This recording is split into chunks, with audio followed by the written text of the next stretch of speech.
I've always said that if you want to see someone's true face, wait for their moment of greatest triumph. That's when the mask slips. That's when they believe they're untouchable. The air on the rooftop of the Meridian was heavy with the fragrance of imported lilies and the self-satisfied murmur that only exists within Manhattan's most polished circles. We had gathered to celebrate my daughter Madison Sumecum Laud's Ivy League honors, the kind of milestone that should make any father brim with pride. Jeffrey stood at the head of the table, his crystal flute catching the last burnished light of the sunset over Central Park. He looked every inch the accomplished developer, the man I had spent 30 years constructing from the foundation up. Then he cleared his throat, the room stilled. "I've decided to start a new life without you," he said. He didn't murmur it, he didn't draw me aside, he announced it to the table, to our daughter, to friends who had watched us age together. Across from me, Tiffany, a junior architect from Jeffrey's firm, didn't even bother to avert her gaze. She wore a faint smirk, her fingers tracing the edge of her glass as if she'd rehearsed this moment. The silence that followed settled thick and waiting. They expected a spectacle, a gasp. A shattered glass, the unraveling of the hysterical wife so Jeffrey could step into the role of the long-suffering husband, escaping a dying marriage. Instead, I felt the cool condensation of my water glass dampen my palm, and I smiled. "Congratulations on your honesty, Jeffrey," I said. My voice did not waver, it was measured, precise. The sound of a ledger quietly balanced. Before rising, I reached into my handbag and withdrew a thick, cream-colored envelope. I laid it carefully on the white linen beside his untouched steak. "Something for you to review after the party," I added. I didn't wait for acknowledgement, I didn't glance back. I walked toward the elevator, the sharp rhythm of my heels cutting through the suffocating quiet. Jeffrey thought he was delivering a declaration. He didn't realize he had just authorized his own professional extinction. Drop a comment and let me know where you're listening from and what time it is for you right now. I'd love to know who's part of our community. The descent from the rooftop felt like leaving a pressurized chamber. Upstairs, the air had thinned beneath Jeffrey's ego. Outside in the cool Manhattan night, I could inhale fully again. I didn't immediately step into the car. I paused on the sidewalk, neon lights washing over the polished tips of my shoes. I opened my phone, my hands were perfectly steady. This was not an hour for sorrow, it was an hour for strategy. I logged into our shared banking app, the one Jeffrey assumed I accessed only to cover utilities. What he never understood was that as a forensic auditor, I had spent the last 6 months charting every hidden corridor of his financial existence. He believed he was cleverly diverting funds into shell companies to finance his future with Tiffany. He never realized I had already flagged those accounts for suspicious activity with the bank's compliance division weeks earlier. I sent one message to my private investigator. He went public.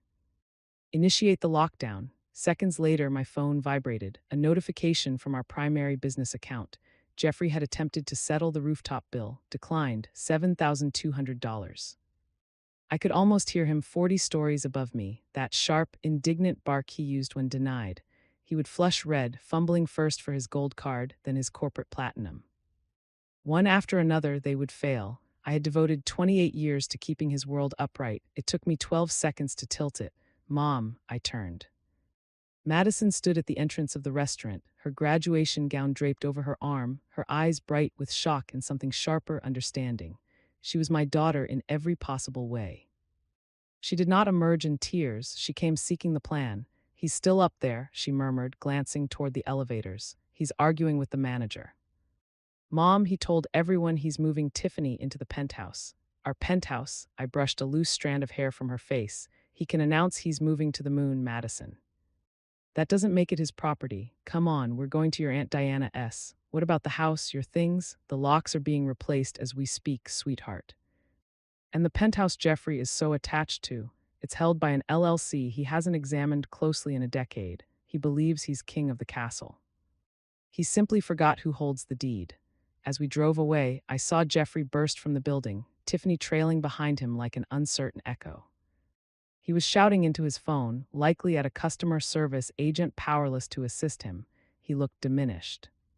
For the first time in 30 years, the man who imagined himself a giant appeared exactly as he was, a fraud whose credit had finally expired. There is a particular loneliness in being the dependable one. For 3 decades, I wasn't merely Jeffrey's wife. I was his unpaid chief financial officer, his risk manager, his silent capital partner.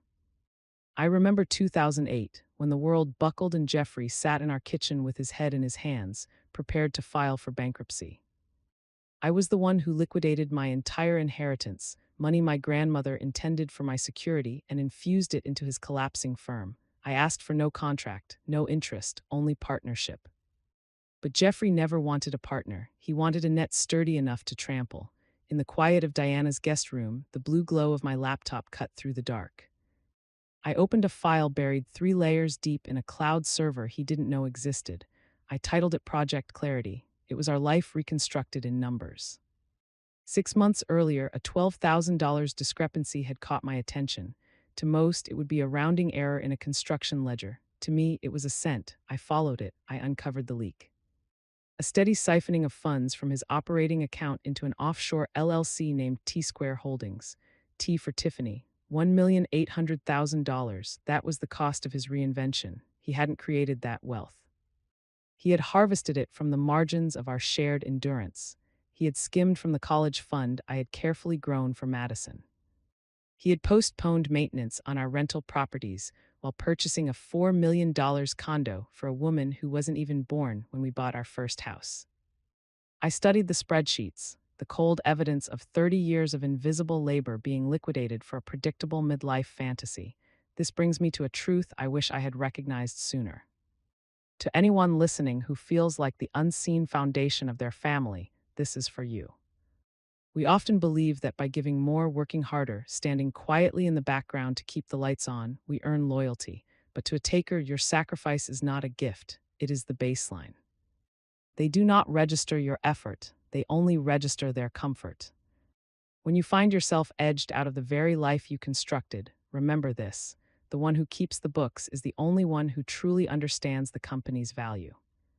And I knew down to the last cent that Jeffrey was bankrupt in every way that mattered. My compassion had been a line of credit he overdrew for years. I stared at the T-Square ledger and felt a wave of detached calm. I was no longer simply his wife, I was his auditor, and the audit was about to go public. The colonial house on Westover Drive had always been my refuge. I had chosen every plank of wood, every backsplash tile, every curtain. But when I pulled into the driveway 2 days after the graduation debacle, the house did not feel like sanctuary. It felt like a crime scene. Jeffrey's black SUV sat crooked across the lawn, carelessly crushing landscaping I had invested thousands to perfect. At the front door, I reached for my keys, only to meet a new brass lock, cheap. Inferior to the high security system I had installed, I did not pound on the door, I did not raise my voice. I took out my phone, opened the security app, and entered the master override code Jeffrey never knew existed. The electronic bolt slid open with a soft, clinical click.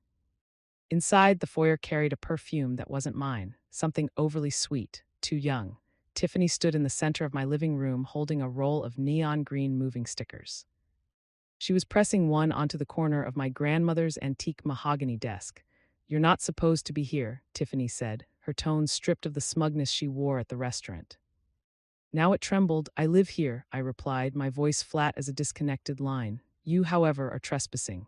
Jeffrey stepped out from the kitchen, a beer dangling from his hand. His expensive shirt was wrinkled, his authority fraying at the edges. He drew himself up, attempting to reclaim his old command. "Valerie, stop this. I told you I'm starting over.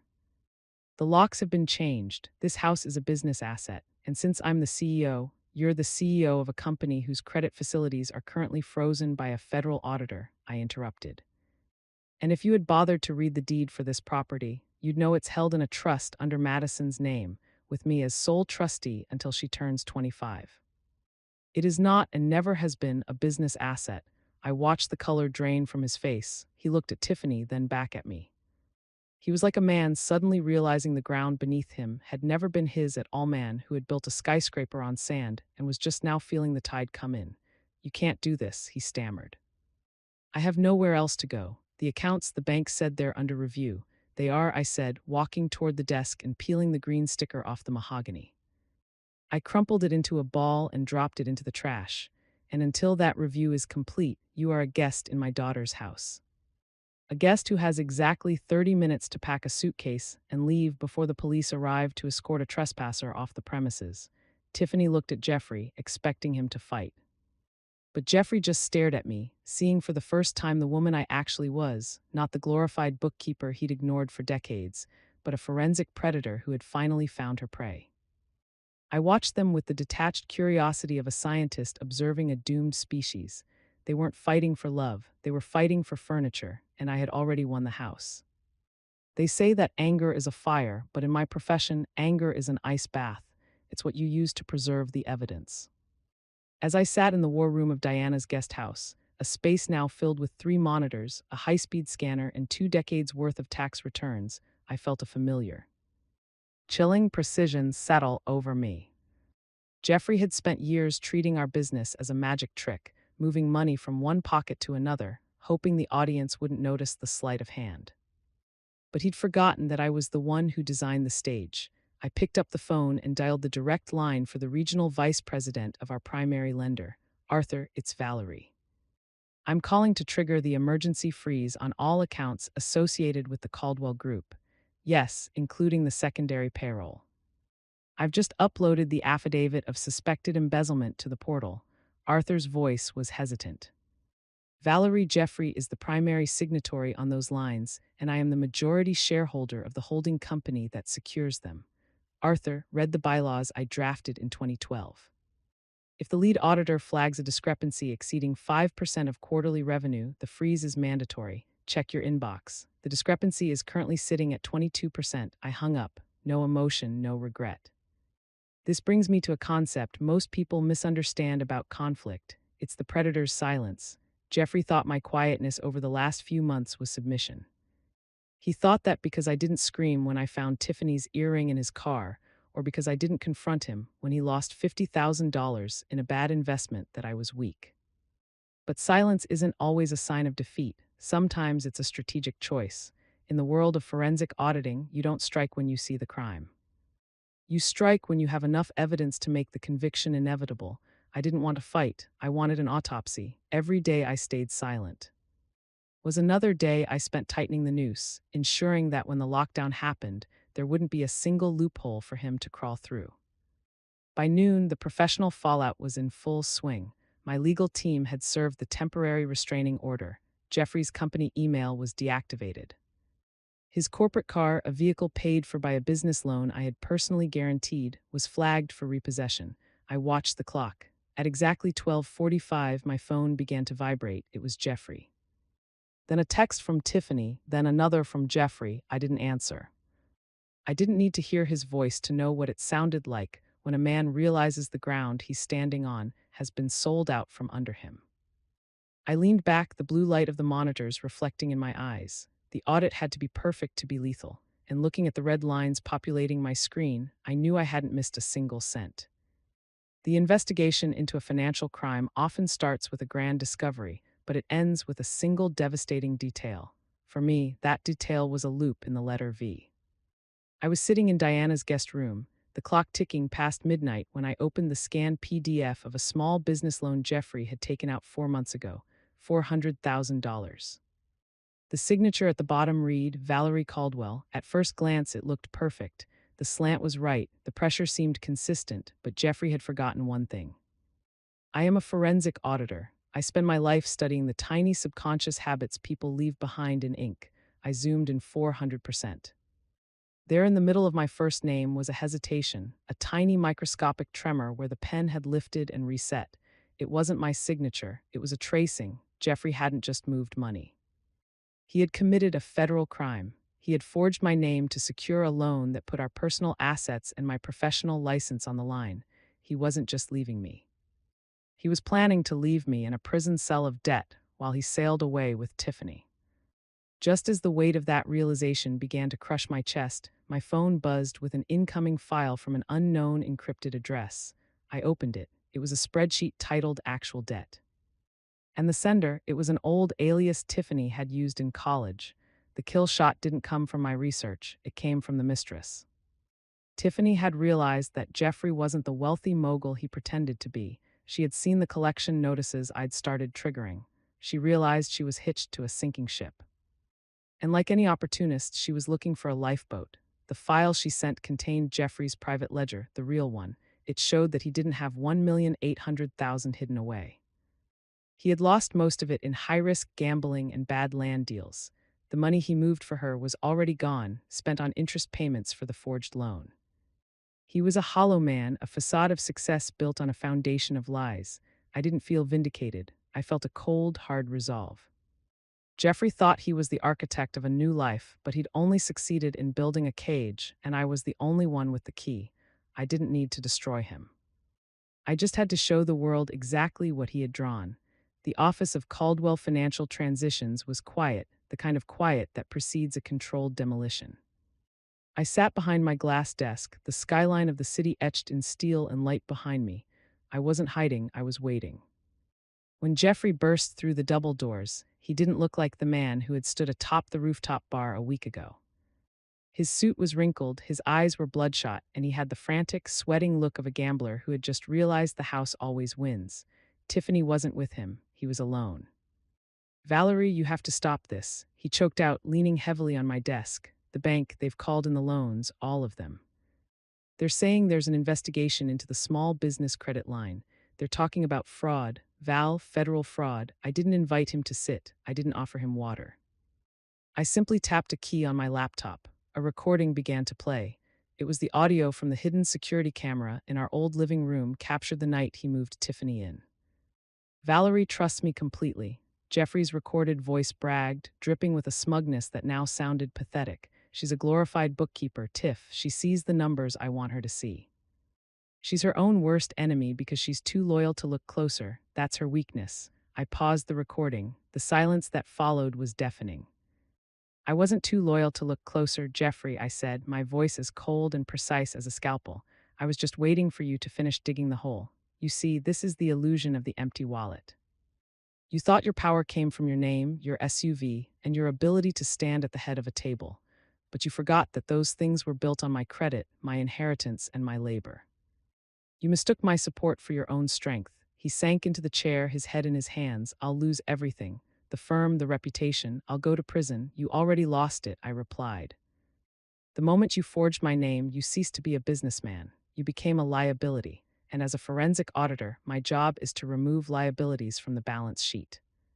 I slid a final document across the desk. It wasn't a divorce settlement. It was a confession and a repayment agreement.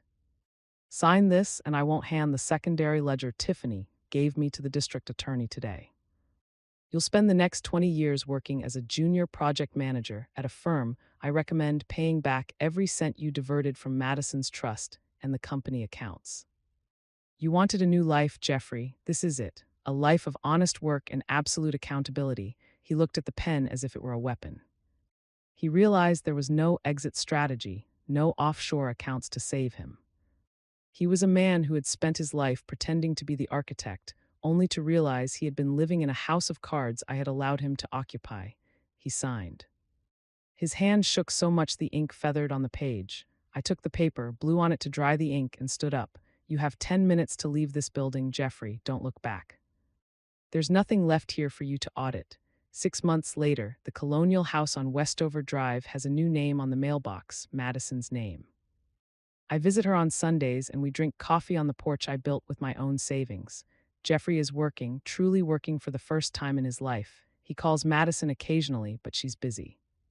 She's a junior associate now, specializing in white-collar crime. She learned from the best. As for me, I sit in my office 40 floors above the city.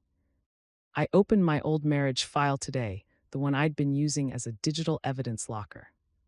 I stared at the years of red lines, the thousands of hours of invisible labor, and the millions of dollars I'd protected. Then I hit the delete key. The screen flickered white for a second, then went clear. No more red lines, no more Project Clarity, just a clean slate. My worth was never tied to his ledger. It was always my own. That night, for the first time in 30 years, I slept through until morning. No noise, no guilt, just the quiet peace of a balanced account. If you've ever been underestimated by someone you built up, type Sovereign in the comments. Share this with one person who needs to remember their own.